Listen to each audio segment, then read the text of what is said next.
You're listening to the AFTERBUZZ TV network, now the largest new media platform on the web, and your #1 source for after-show entertainment. Very good, Gene. Johnson.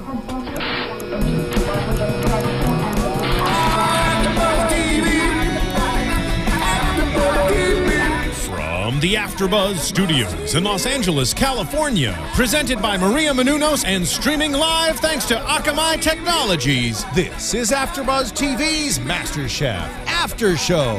We'll break down tonight's episode and get you all the latest news and gossip. And now, another post-game wrap-up show for your favorite TV show. It's AFTERBUZZ TV's MasterChef After Show.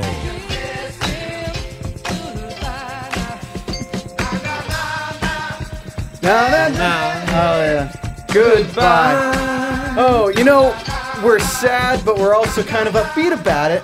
Because, you know, it's sad to see you go, Francis B., but at the same time, we had such a great episode that we didn't want to start this show with the sad version of the song. We want to start with the elevator music, upbeat version of the song.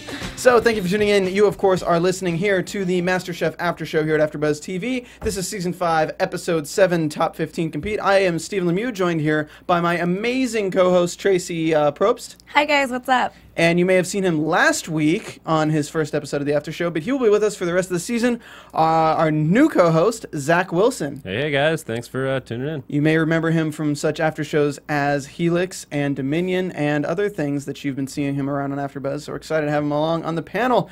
So, before we get into everything, overall thoughts, what do you guys think? I liked the episode. It was good. It was good. It didn't like blow me away. I like the episodes where they get outside the kitchen more. But it was good. I mean, there was we didn't know who was going home. I didn't know at least one person was going home. Yeah, that was making me very upset, actually. I wanted 2 people to go home this episode. On a scale of like 1 to 10, was it making you at least a 5 on the annoyed scale? At least a 9. I swear we're going to have, like, we have to say at least for everything on this show. Let's do it, because that's what they did. Made it a point to make it be at least a little bit crispy. Or at the very least, the editors wanted us to know. It's like, this is going to be our new running joke, as in, like, the Shark Tank after show has, to be fair. They always say, to be fair before everything. This is at least a good episode. All right, so rocking it in, we get a little bit of intros with people, and we get Courtney got her mojo back, but we get a intro to Francis B., which we usually didn't get, and he talks about, yeah, I'm a server from Orlando, and as soon as they start to spotlight somebody right at the beginning, you're like, oh, that's not a good sign. Right. As soon as you see somebody in the spotlight, it's not a good sign. We get Leslie, no, sorry, that's later. This is the Cooking in Pairs challenge. We don't get a mystery box this week. We get Let's Cook in Pairs. I liked that. It was interesting, and it was good choice for drama for the TV, because you know who hates each other at this point. And since Courtney won last week, she doesn't have to be in the competition, because we all know she would have been paired up with Leslie or something. Right. But here's the twist. She gets to choose who's paired up with who. Right. And they have to pair up to cook something together. Mm-hmm. And the teams are, running through them real quick, Christian and Francis B., Jamie and Elizabeth, Victoria and Christine, Cutter and Dan, Big Willie and Daniel, and Iran and Leslie, as Leslie says it, Francis L. and Elise. So those are the teams. Like, judging from these teams, like, who did you think was going to have the most friction in the kitchen? Well, definitely Iran and Leslie, just because they had said in the very beginning that they definitely didn't want to be paired together. So, you know, when you put something like that out there, of course you're going to get paired together, because that's what strategic moves do. So they were paired together, and I thought that they were going to be absolutely the worst, but to our surprise, they actually worked pretty well together. Yeah, I mean, it was the obvious choice for these people are going to be butting heads. I thought Dan and Cutter were going to end up making like a great team when they first got together. I thought those two guys looked like they're both sensible, and they both have will go for a similar direction, but I was wrong. Well, it really lets you realize who you don't really know too much about on this show. Yeah. It's because we know so much about Francis B., and we know so much about, why can't I think of his name? He was paired with Christian? Yeah. I mean, they featured Christian on 2 episodes ago with the shrimp and grits and everything. Yeah. But then we have like Elizabeth and Jamie, where we know a lot about Jamie. We don't know very much about Elizabeth. We know about Victoria and Christine like barely at all. I don't know anything about either of them. Yeah. I still always forget Christine's even on the show. And like I feel like she would be, you know, of some relevance, but yeah, I'm always like, oh yeah, she's still here. I forgot. Like, And then they were one of the winners. Like yeah, they won. With a pork belly wrapped monkfish over an apple risotto. They actually were one of the front running winners of this competition. You're like, who? I mean, that sounds delicious to me. It does. But there were a few that I felt like kind of stood out. I did not expect, maybe it's just because I haven't seen them get a lot of airtime. I just didn't expect them to be the like winners of the competition.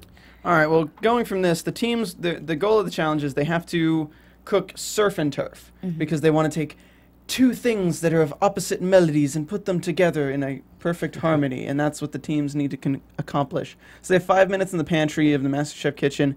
They get to choose a protein from all these amazing land proteins and amazing fish proteins. I'm surprised nobody went for octopus. I thought that would have been a great like way to say, hey, spicing up this crap right here, and I'm going to use octopus. Yeah. But I feel like if Dan was going to use anything, octopus would have been the one to use with like maybe a rack of lamb and then mix that together. That would have been interesting. I don't know. I've never cooked octopus. It at least seems like something that would be difficult to nail. Well, that's the interesting is that you didn't need to cook it. Is what I found so interesting about this challenge is that they were doing a lot of seared stuff, but they could have done sashimi style things, and they could have done the raw seafood with the cooked steak or with the cooked lamb or something like that. That's what I wanted to look for. And Francis L did a little bit with the roe, but that's about as raw as we got on this competition. I wonder if that would be seen as a sort of a cheap way to do it. Like, oh, well, you didn't actually cook it. You just because we have such nice cuts of fish, you just gave us the nice cut. I think what I would have really liked to see is somebody using ceviche, like making a flash ceviche with some fish and then using that on some of the more heavier proteins. So then you have the light citrus flavors as well as like the really deep and rich steak. That could have been really amazing. I'm surprised they didn't do anything like a take on the Oscar steak with asparagus or hollandaise or anything like that. So I mean, for how the closest thing they came to unoriginal would be Francis B and Christian, because that was literally like, it was basically you got a steak with like a shrimp, like a crab salad on top. Yeah, aside from I think the pork bellied wrapped monkfish, that would have probably been, just from like at least reading what it was, would have been my those would be my top 2 choices if I saw it on a menu. Yeah, and honestly, if I saw a Christian Francis B's dish on a menu, I'd probably order it because it sounded really good. I mean, just listen. We have a Moroccan rub ribeye with creamy herb cream crab topping, roasted red potatoes, green peas, and crispy bacon tossed in arugula oil. Like if a server like told up and like pitched that to you, you'd be like, I'm sold. Yeah. But like, so was it the plating? Because they said it looked like a school plate of food. Like, I think it was they used too much topping. Literally, there was like crab all over the plate, and I think it was just not that challenge. This was a be creative and really meld these dishes together when really you have a heavy crab topping with a heavy steak, and you just didn't really do it well. Yeah, they also said the steak just wasn't seasoned enough, and it's like it's MasterChef. Like you have to go the distance or don't go at all. Well, I also think that when you look at a dish like that, and you look at the topping, that topping did not scream, hey, this is seafood and this is meat. This screamed, hey, this is meat with something that could be coleslaw, it could be fake crab meat, it could be something, like if they had maybe like steamed it and kept it in the claw but had it like easy to come out, like peeled away the claw and such, like a more attractive way of saying, hey, this is seafood and meat, but this looked like just a steak with, it could have been a cream cheese topping, it could have been anything. Something that's not, it's a topping as opposed to part of the same dish. Exactly. I thought this was a competition where you really had to be strategic and find that happy medium, because then there was Elise and Francis L. who got a little too creative, and the judges didn't really like it. What did they read off what they made? Elise and Francis L., I don't know, oh my God, Francis L. was like, I want to make a chessboard with tuna. Yes. I love it. I'm and so Elise's curious. face. No, I don't think so. I'm so curious what that means. Did he want to take like a light piece of tuna, a dark piece of tuna, and just put on like 36 pieces of... Honestly, I don't even know. Like, I feel like if you if you had done like tuna squares and made a chessboard and then made steak pieces. I don't know. Like yeah, So like if you'd had like a white meat like a pork and then it's like in between, and then you could have little like asparagus figures that.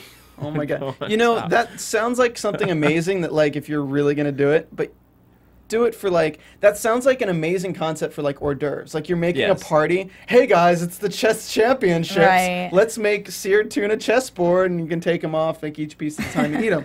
You have 60 minutes to do this challenge, and it's surf and turf. I didn't think that was gonna work, but Elisa's face. Yeah, she was. I don't think so. I don't think that's gonna work. I mean, there's a show where there was like a few weeks ago somebody put like the MasterChef logo like on a soup, which I thought was like a cute little addition, and Ramsey just ripped into them. Oh yeah, that was right. That was Cutter who did that. That was Cutter. Yeah, I think so. Yeah. Francis L. and Elise end up making a rack of lamb and crab risotto with a blood orange foam and caviar, which is just roe. Yeah, and Ramsey was unimpressed. Yeah, he was not. It didn't look. I thought the foam looked kind of weird. I don't know if they all paired well together. I think that was kind of his thing. It like, you know, I think everything maybe individually would have been great, but paired together, maybe not so much. Yeah. It was so creative. It kind of just was you. If you were just eating it like a regular person, you'd be like, I don't know what to do with this. Right. And this is like the third time Francis L's used blood orange in his dish. Yeah. Have you guys noticed that? Yeah. Because like literally, how often have you ever cooked with blood orange? No. No. No. Me neither. I don't even know how often I've eaten blood orange. There you go. So I feel like he likes it's just, it. He He loves likes the blood. name of it. I know that's what it I mean, is. he really likes the molecular gastronomy stuff. Oh no, he which pulled is- out the xanthan gum. Yeah. Just to, like It's like that's cool. It's interesting, but it's not gonna make it unless it really does something to elevate the dish in a way that like just having like a blood orange like glaze or something wouldn't. Don't just leave it at home. Yeah, he tends to go over. It's so hit or miss. It's like a 50-50 shot if it's going to be like amazing and look awesome, or just taste like crap and look awesome. Yeah. So you never know, and everyone's tastes are different. So you know. Yeah, I'd prefer the actual food to a foam that tastes like the food. That's just me. So Aaron and Leslie make a pork belly tostada with kimchi, fried rice, and a crab guacamole. That sounded bomb. Yeah, that sounded awesome. And go ahead. No. I was just gonna say I'm really glad that they actually got paired together because it really gave each of them a chance to like show like kind of their staples and you know really bring out their personalities. And I was glad they worked together and got along. So, You know what's interesting is that I feel like it's interesting that we only get Aaron's imagination when somebody else can do it for her. Does that make sense? no, elaborate. I feel like all of the dishes she's made before, I feel like she's made them before. But then this dish, I feel like because she had Leslie, who has so much more experience making random things, I feel like she could depend on him for like, oh, I'm thinking of something like this, and he can be like, oh, we could do this. So I feel like having somebody with more of the technical experience on these random things helped her with being able to use different variations to create something like this, as opposed to just her knowledge. Yeah. So it's definitely powerful to have a teammate in the kitchen who has a wider knowledge base. It's a really good point. I mean, it's basically she's the young kid who has like all these wild ideas. Her creativity hasn't been crushed by the weight of the world yet, but she doesn't have the skills to pull off the things that she sees in her head. Exactly. Leslie does. It's basically like explaining to like a sketch artist what somebody looks like. You can't sketch it, but you know in your mind what you want to come out of it. But I like that he said that she was like the head chef. That was cool that he kind of gave her like she's the mastermind behind all of it. Well, so. Leslie was her bitch. Right, apparently. Although this is the second time we've seen Leslie kind of pass the buck when he could have been more in charge. Like he was really quick to sort of give over that leadership role, which in one instance is like fine. It's like you're in a team, like just let somebody control it, don't fight. But we saw him do that when he was the captain. I think it's before. just how he is, because if you look at who he is, he's a stay-at-home mom basically. Leslie seems like his personality trait is to be submissive in a way. And I don't mean that as a negative thing. I just mean that as like he passed the buck along as being a leader on this. For this, he let Aaron take the lead. He stays at home and his wife works. But the master chef is the head chef in a kitchen. That's the goal. They're not just one person. They need to be able to control a team. Yeah. But So it that's- worked well in this competition. He could not have been. They both could not have been the head chefs, and them not already getting along, like it would have been a disaster. So actually, him being submissive worked well for this challenge. For this challenge, but going forward, I think that's going to become more of a liability. If he has to take a lead again in the next challenge, I think he'll probably go home when he has to take a lead and drops the ball on it. We have Big Willie and Daniel making a seared ahi tuna on egg and crispy skin roe. That was the sushi, and then they had a buttermilk miso fried chicken. Sounds really good. Amazing. Sounds mouth-watering. Yeah. I'm glad I was eating during this show, so I didn't get hungry. I ate before. I was not going to go through that again. Let's see. Jamie and Elizabeth, didn't really talk to them. Didn't see them very much at all this episode. They made a red snapper cooked with lemon yogurt, marinated with lamb and roasted carrots. All right. So, do you guys want to talk about Cutter and Dan Wu's dish? Yes, please. All right. Seared venison loin on a... Let's make it sound good and then explain how bad it is. Okay. Yes, so special tonight is a seared venison loin on a bed of cauliflower and parsnips, seared tuna on ponzu. Yes, it's quite delicious. Your plate is going to be pretty empty, though. Pretty. I mean, it just sounds like it's just like, and this. It's not one dish. It's two things that happen to be on the same plate. It literally looked like you're at a party and you have one of those little paper plates and you're like, I'm on a diet, so I'm only going to eat a little bit. So I'm taking a cracker and I'm putting a little piece of tuna on this cracker and a little piece of the meat on this cracker, and then I'm going to my And then 3 carrots in the middle. And then 3 carrots in the middle. Yeah, that's what the plate looked like. It literally was like, I'm a little bit dainty, I'm on a diet, but I just want to eat a little bit. I don't want to look anorexic. Yeah. Yeah, it didn't. I really think it tastes better than it looks. Yeah, and he said I'll take the credit for how it tastes. And he's like, well, it tastes horrible. Yeah, So it's you bland. can have that. It's empty and ugly and it's bland. I mean, it's just started out bad. Like, whereas like Leslie and Iran were just like, all right, so this is the plan. All right, I'm going to take lead on this, and we're going to go and just get it done. These guys were butting heads from minute one. And I think that's the problem when you have, and I think that's what Courtney was going for with Christian and Francis B, was she thought that they would do that and they would crash and burn because they'd be arguing over what it is. And I think Leslie was smart in that he's like, let's just go with what she wants to do for the menu and then we'll cook it, because otherwise we're going to be fighting on things and then we'll never get it done. And these guys just start fighting on things and never get it done. But at the same time, this kind of showed Dan Wu's palate or lack thereof in this, in that he doesn't know what meats go good together and he doesn't know what's too heavy. He doesn't know how to do a balanced dish. And I think that might have been the causes for his previous dishes not being as good as they could have been. Mm-hmm. Does that make sense to you? Yeah, I mean, it's interesting because we barely have gotten to know Dan yet. Yeah. And like, he seemed so calm. He's like the Zen master in this episode, except that he's not executing. He was kind of annoying me this episode. Am I the only one who got that? Cutter annoyed me this episode. Honestly, like, the temper tantrums and all of that coming from a military man, like, you're supposed to be like no man left behind. Instead, all you're doing is throwing your team member under the bus the entire time. Like, I honestly lost a lot of respect for him. Like, own it.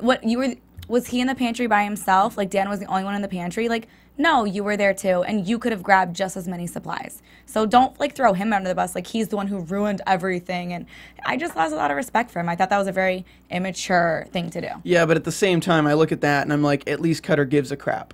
I look at Dan and he's just like, oh, yeah.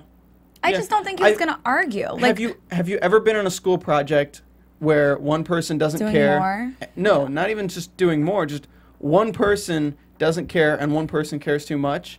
That's what just happened in this show. That's what happened with Dan and Cutter, because Dan was not showing any passion at all. And Cutter was like, I want to make something good. No, this is what the competition's about. They want us to fuse these two things together. And Dan's like, no, I think you're worrying too much about it. It's like, no, he wants to stay in this competition. Like, he wants to do well, and you just don't really care. Like, you're being too lax. And I feel like Cutter wasn't getting so pissed off at their lack of a menu. I think it's just Dan Wu's lack of giving a damn. well, I mean, Ramsey straight out came out and was like, okay, you both go in, you grab a bunch of stuff, put it in a basket, and go out and then figure it out. Like, them standing there in the pantry bickering and coming out with 7 pantry items and 2 types of meat, like, what did you accomplish? Like, okay, if you're going to argue, but at least get something done through it. Like, Yeah. I agree. he doesn't care, but care, you know? Yeah, even with those ingredients, I feel like there's more that you could do, like to marry it, to make it one dish, even if they don't technically like fit together on a palate. Like, my first thought was, okay, you get like the ahi tuna, you go with like a sushi, a sashimi type thing, and then maybe they didn't have the right stuff for a sauce, but like you do like a venison teriyaki. That's like a dish I could see working well together. That's a surf and turf, and it's different than what you've seen elsewhere or from the other contestants. First we see him say, hey, can you make a blackened tuna? And then we see Cutter throwing him under the bus saying, oh, he's not supposed to cook that tuna at all because we're doing a sashimi. That was wrong on Cutter. But on Dan, why are you using a torch to blacken tuna? Yeah. That'll be so uneven. Like, unless you have, like, the right... No, that just seemed wrong to me. And I just... The reason I'm kind of throwing Dan under the bus on this one is because I'm very passionate when I get into something. And when I'm working with someone who's not passionate at all, I would rather them get the hell out than work with me. I would rather just do it myself because I don't want them to just be like, yeah, we can do it. And then when Dan says, let's not worry about it, let's just put it on a plate. Well, it looks like all you did was just put it on a plate for this competition. So you kind of took your quote literally, and look how well it did for you. But don't you think Dan was a little scared? I mean, Cutter's kind of a big guy, and all he's doing is screaming and yelling. And I'm not trying to get zen, but you can put negative energy into your food. And I think that's exactly what they did. And that's why it came out so horrible, because Cutter was yelling and complaining the entire time. Like, it's hard to sit there and hear someone tell you about yourself for 30 minutes while you're working with them and trying to create a dish. Like, ridiculous. Like, just be quiet, get it done, and then deal with it later, you know? Like, well, we learned who does not make a good team this episode. Absolutely. So the winners were Victoria and Christine, as well as who's the other winner? We got Jamie and Elizabeth. And Victoria, Christine win, and then won the whole thing, ones that are safe are Jamie and Elizabeth, Leslie and Aaron, Daniel and Willie, and between the three, Christian Francis B, Kodo Dan Wu, and Elise and Francis L. Who is safe? Commercial break. Elise and Francis L. Because they were at least creative. Yeah, I mean, we were discussing there was some like between Christian and Francis B, because their dish wasn't great, and Elise and Francis L. I'm trying to keep my Francis's straight. Which one of them deserves to go up? Like, it seems like Christian and Francis B was a little bit better, maybe tasting, but it didn't go the distance. I mean, obviously Cutter and Dan are in the bottom. That was obvious. Yeah.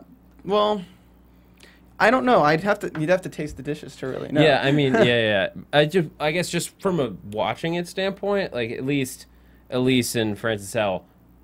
tried something. They went out on a limb with that. And it looked like they worked well enough together. Yeah. And that was the point of the kind of the partnership thing, was they worked together.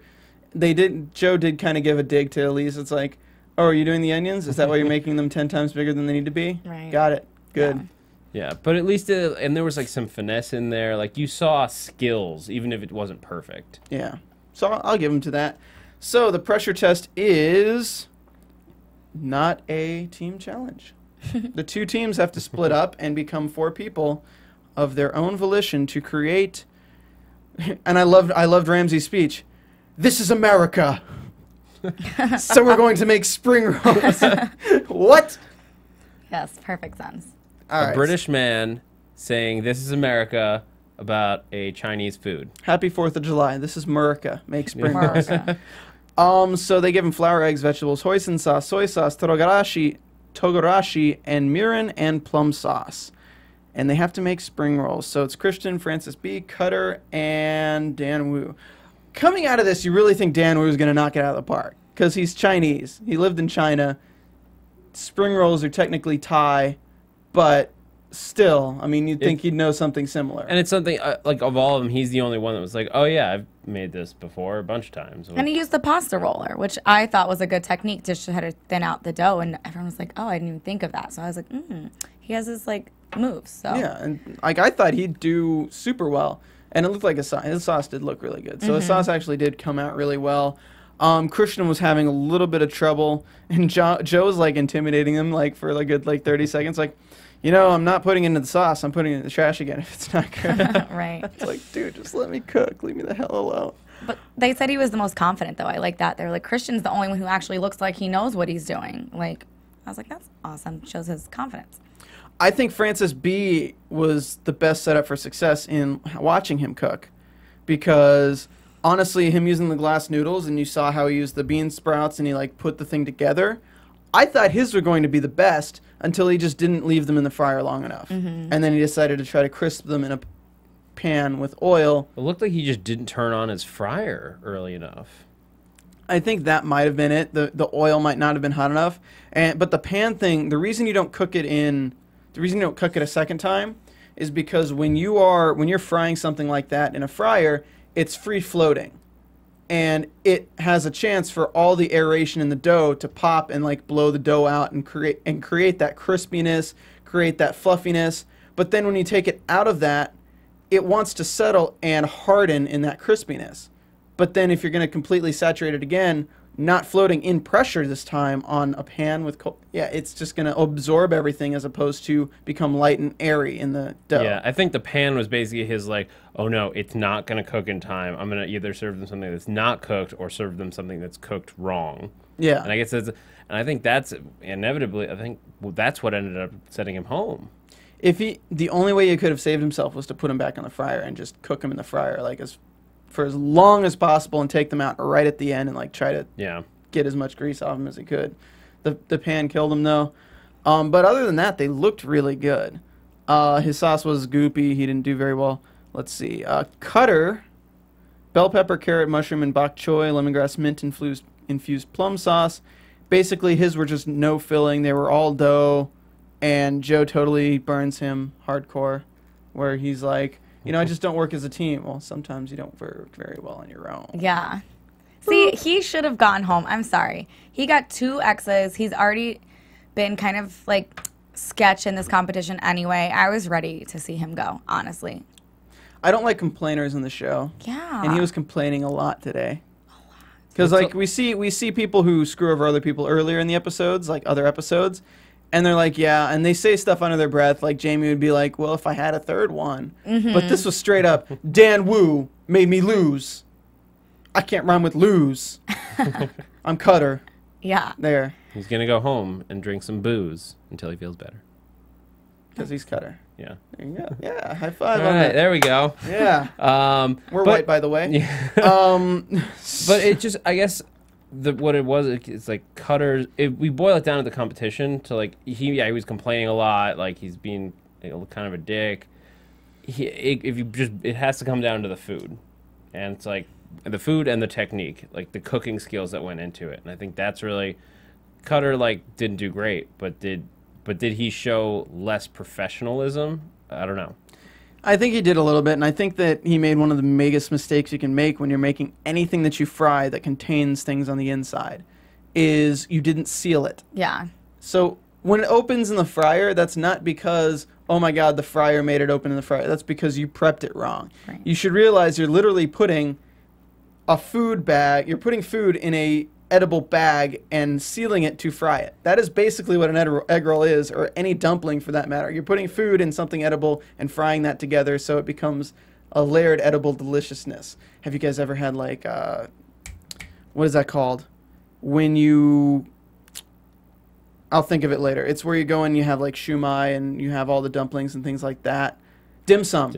Oh yeah. Dim sum. Love dim sum. All of that food is like usually the same thing. They cook it inside other things, so it's got to be sealed. Sorry, total tangent. Yeah, but that one that opened up, he didn't serve. He had enough time to redo it and get another set out in time. So I guess in terms of the competition, that one doesn't count against him.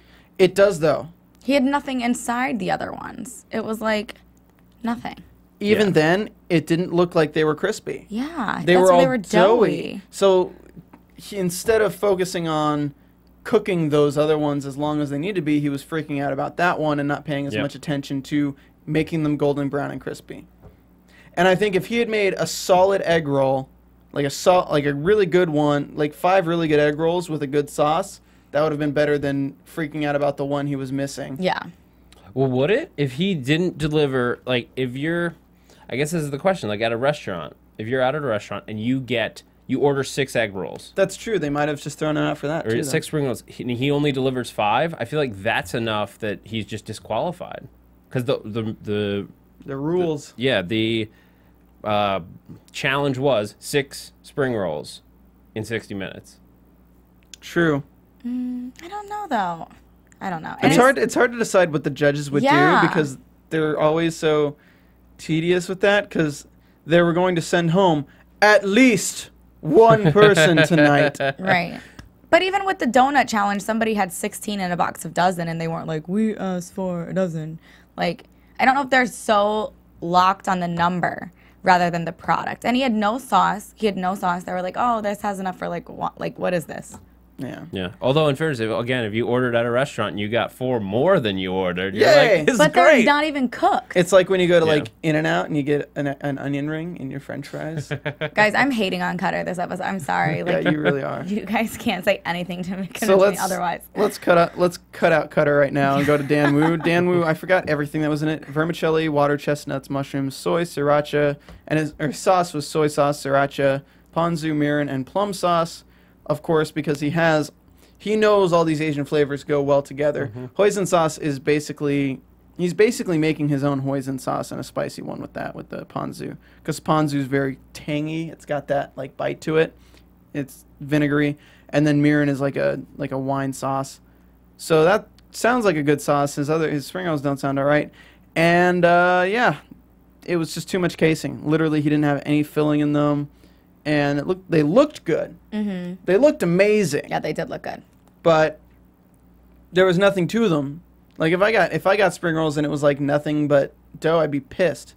Yeah, But the sauce was good. He had the technique to roll it, but there was the pasta roller, I guess. Did it backfire on him? Like, this is what I'm not sure about. Like, they specifically call attention to it. Like, why didn't you roll it? And then the dough was too thick. Like, he either didn't set the pasta roller right, or The dough wasn't too thick though. I think it was that he just rolled them too tight with not enough filling. oh, is that Like what- he didn't. Like he might have cut them too small for the thickness of the dough, but he could have made up for that by making them longer and putting more filling in. So I feel like it might be more than one thing that's going wrong with it, but at the same time, if you don't have filling in it, like, it's not going to be good. It doesn't matter how thick your dough is if you don't have any filling in it to begin with. Right. Agreed. You could stuff it more, and then that thins out the. Look, I've had egg rolls that are bursting at the seams with stuff, and they're still like together and not leaking anything, and they're delicious. This made me want egg rolls. Like, I really want to get spring rolls right now. So Christian steps forward. He's the best of the night. Good job, Christian. Yeah. Because Christian had the veggie medley spring rolls, red carrots, cabbage, spicy glazed sweet sauce, and yeah, good flavor. Everyone was like, these are bomb. He brought it. He did bring it. People were kind of ragging on him this episode. Like, they were almost building him up as if he was going to go home, but he brought it all the way up to the balcony. Yeah, right beside Courtney, who wanted him to leave. Then they have Dan Wu step forward. I expected more, but the sauce saved you. Go up to the balcony, and you're like, "Thank you, Gordon, for the." And at this point, we know Cutter's going home no matter what. Right. Like, we're all just like, okay, well, bye, Cutter. Bye. The question now is like, are they sending Francis B home, or are they sending both of them home? I mean, basically, we're like, they're either sending Cutter home or they're sending both of them home. Yeah. Yeah. And then, Cutter, you're leaving the floor and joining the balcony. Or no, Cutter, you're leaving Yeah. the floor and going up to the balcony. That was one of the ones that went like a huge mile to just trick us. Exactly. Like, it wasn't like and you're going upstairs. It was just like, how many sentences can you string together to tease us? It's literally, as you know, you both have one foot out the door on MasterChef 5. We're sending at least one person home tonight. Hashtag at least one. Francis, Cutter, you are both in big trouble. Yes, exactly. That's exactly what he did. But I'm So sorry, annoying. Cutter, you're leaving the floor and going up to the balcony. It's like, damn it. No, that was actually a perfect recap. Yeah. Bravo for that. That was exactly what happened. It's like, thank you. It's like, it's not a victory. It's a lucky escape. 5 seasons in, he's gotten really good at the fake outs. 5 seasons, more like, look at Hell's Kitchen, look at everything he's done. God. That's probably like their favorite part of the job. He's Is like psyching with like people out. Gordon has 17 seasons under his belt, to my knowledge, of just like building suspense for commercial breaks and knowing exactly when they are. Francis B, it's been a free-for-all from the top to the bottom, and take off your apron, you're going home. Bye. Na na na na. Na na na na. Keep your head up. Hey, hey, hey. Goodbye, Francis B. So yeah. I wonder at this point. This is always what makes me curious. Is like how much of what happened in episodes previous affects today. Like, does the fact that Francis B was at first showing really good, and then once they started challenging him more, he just sort of fell down to nothing? Honestly, I think it's just been a series of unfortunate events. Honestly. I mean, if you look at the previous competitions, it's not like he's done terribly. It's just been... It's like Schindler's List. All right. Where are you going with this? I'm going to let you finish with that one. From a directorial standpoint, it was his Schindler's List. He did amazing in the beginning, and nothing else later can compare. So doing average, like everyone else is doing average to slide by, he can't go back to doing average because it shows itself more. Okay. It's like once you have a masterpiece, you have nowhere to go but down. Right. So he was like great up here, but everyone else is down here. Sorry, to the camera. Everyone else is down here. He's up here. So as soon as he goes to down here, it's much more noticeable than these people staying here. I just still think there's a lot of worse chefs on MasterChef right now than him. I do too. Cutter. But I mean, Big Willie, he was a huge front runner, and he was doing awesome. And, you know, he's kind of leveled out, like hasn't had as much airtime, kind of just, you know, been staying like on track that I don't think that Francis B should have gone. But Big Willie hasn't messed up yet. Yeah, I feel like Big Willie keeps passing.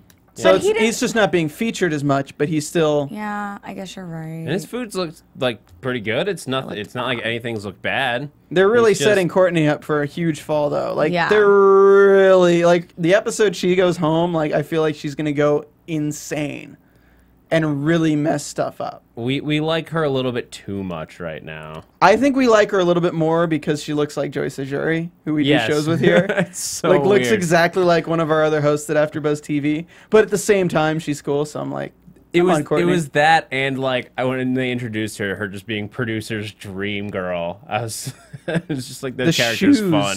Tracy's like, I hate this girl. Why are you talking about her? Oh my gosh. Go ahead, continue. I think the shoes are hilarious. I'm waiting for a heel to break mid-cook.